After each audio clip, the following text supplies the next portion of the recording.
Bonjour à vous, c'est Yann et bienvenue dans cette nouvelle vidéo dans laquelle on va parler d'un arôme que vous avez peut-être déjà retrouvé dans votre verre de vin. Il peut arriver que vous sentez votre verre de vin, vous l'oxygénez.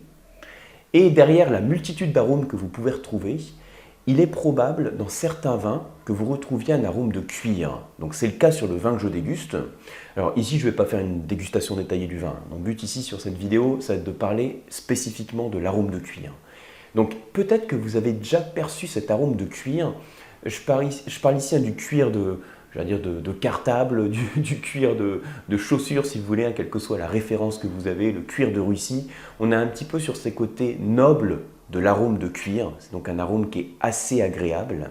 Je pourrais également vous parler de l'arôme de la selle de cheval, qui évoque aussi le cuir, mais dans ce cas-là, il ne faut pas que ce soit la selle de cheval qui frotte sur le cheval qui transpire et qui va plutôt s'orienter vers les arômes de sueur de cheval. Bon, il y a une petite différence, je vais vous en reparler juste après. Pour l'instant, on va parler de l'arôme de cuir. Alors, cet arôme de cuir, il est dû à plusieurs facteurs.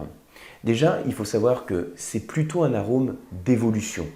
Donc, c'est rare de le retrouver dans un vin qui est dans sa prime jeunesse. C'est plutôt un arôme qui apparaît avec l'évolution et qu'on va retrouver plutôt dans les vins rouges. Il fait partie de la famille d'arômes qui est la famille animale, donc avec les notes de fourrure, de musc, de gibier. On a également ces notes de cuir qui peuvent apparaître dans certains types de vins. Et comme c'est un arôme plutôt d'évolution, c'est un arôme qu'on classe dans la catégorie des arômes tertiaires. Donc je ne vais pas refaire ici toute la catégorie, la classification primaire, secondaire, tertiaire, juste en 5 secondes et demie. Primaire, ce sont les arômes qui sont plutôt apportés par les cépages. Secondaire, ce sont les arômes qui vont se développer par les processus de vinification. Et tertiaire, c'est par rapport au vieillissement du vin.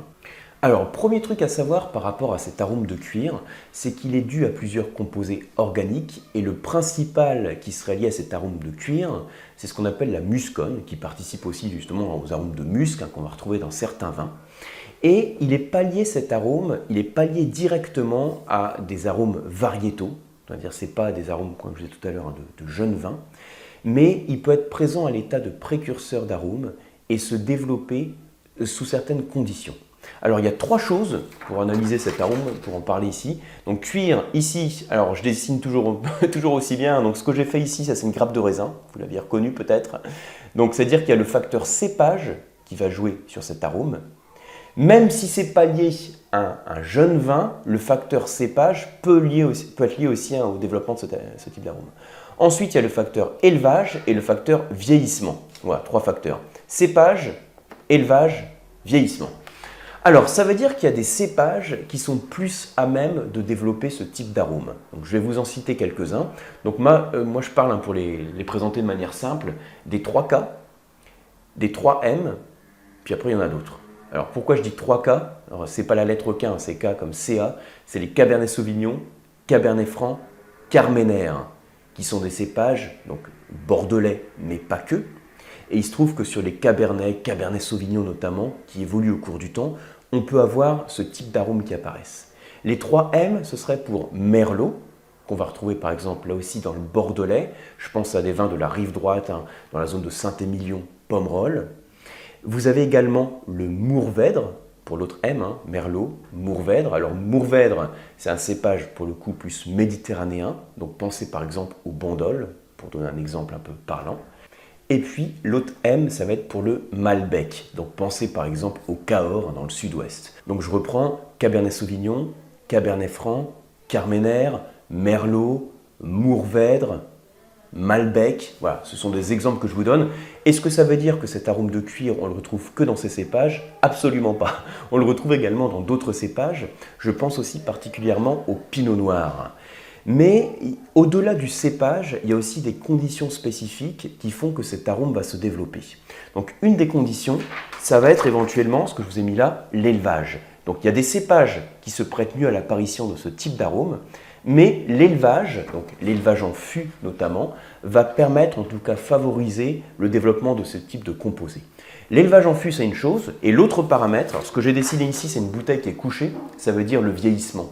Donc ça veut dire qu'un vieillissement de la bouteille favorise aussi le développement de ce type d'arôme. Je l'ai dit tout à l'heure, c'est un arôme de type tertiaire qu'on va retrouver plutôt dans des vieux vins. Mais quand je dis vieux vin, ça ne veut pas dire forcément un vin qui a fait 15 ans de cave ou 30 ans de cave. Ça peut être un vin qui a fait quelques années, simplement de cave, qui a eu un petit élevage en fût de chêne, et puis on va voir ce type d'arôme qui va se développer.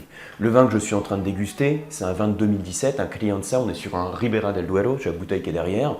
Le cépage, c'est du Tempranillo, il y a eu un élevage en fût de 18 mois, il y a eu un petit peu de vieillissement, et on a ce type d'arôme qui domine au niveau du nez. Donc on récapitule.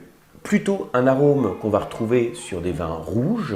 Je vous ai cité quelques cépages. Quand je dis les 3K, les 3M, il ne faut pas oublier aussi qu'on peut les retrouver finalement aussi sur le pinot noir, sur des syrahs, des grenaches, du tempranillo comme le vin que je suis en train de déguster. Donc voilà, c'est toujours un petit peu plus complexe, mais c'est des repères en tout cas qui permettent de mémoriser certains des cépages dans lesquels vous avez ce type d'arôme.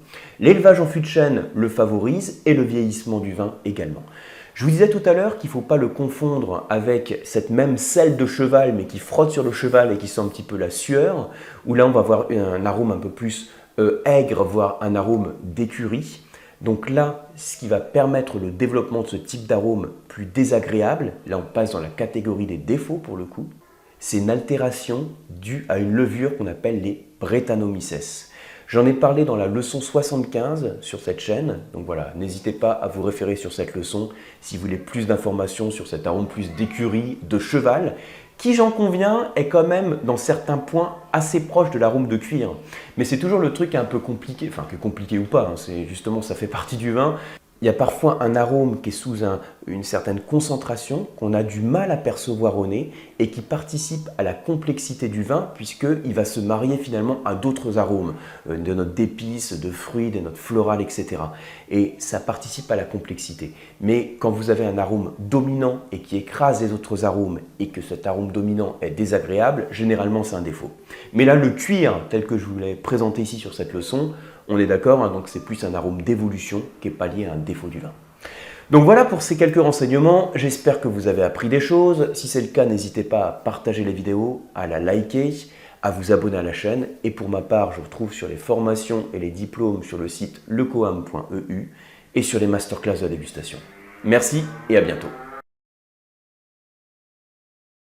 Et puis, l'autre M, ça va être... Paul.